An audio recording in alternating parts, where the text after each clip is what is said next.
ফিল্মি স্টাইলে শীর্ষ সন্ত্রাসী সুমনকে পুলিশের কাছ থেকে ছিনিয়ে নেয় তার সহযোগীরা। গ্রেপ্তারের পর পথেই এমন ঘটনা ঘটে। সিনেমার গল্পে দেখা গেলেও এবার প্রকাশ্যে ঘটল এমন দৃশ্য।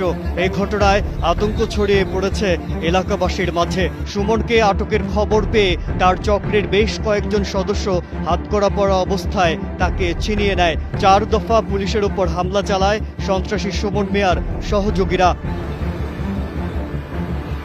বৃহস্পতিবার রাত 8টার দিকে গাজীপুরের শ্রীপুর পৌরসভার ট্যাংরা রাস্তার মোড় এলাকায় এমন চাঞ্চল্যকর ঘটনা ঘটে। এই ঘটনায় এএসআই শহীদুল ইসলাম, এএসআই এমদাদ ও এসআই নাজমুল ইসলাম আহত হয়েছেন।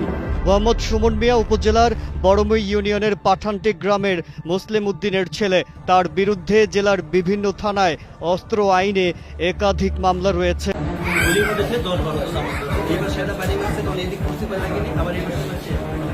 স্থানীয়রা জানান, একটি হত্যা মামলায় 4 বছর জেল খাটার পর গেল বছর জামিনে বেরিয়ে আসে আলোচিত এই সন্ত্রাসী।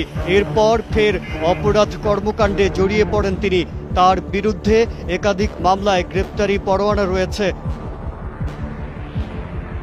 পুলিশ জানায়, ত্রিমোহনী এলাকায় তার অবস্থান নিশ্চিত হলে জেলা গোয়েন্দা পুলিশ ও শ্রীপুর থানা পুলিশের আলাদা 2টি দল সেখানে অভিযান চালায়। থানায় নেওয়ার পথে শ্রীপুর বাস স্ট্যান্ড সংলগ্ন ট্যাংরা সড়ক মোড়ে 40 থেকে 50 জন সহযোগী পুলিশের গাড়ি থামিয়ে আসামিকে ছিনিয়ে নেয়।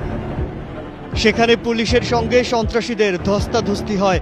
এক পর্যায়ে থানার এএসআই শহীদুল ইসলামকে মারধর করে হাতকড়া সহ সুমনকে ছিনিয়ে নেয় তার সহযোগীরা।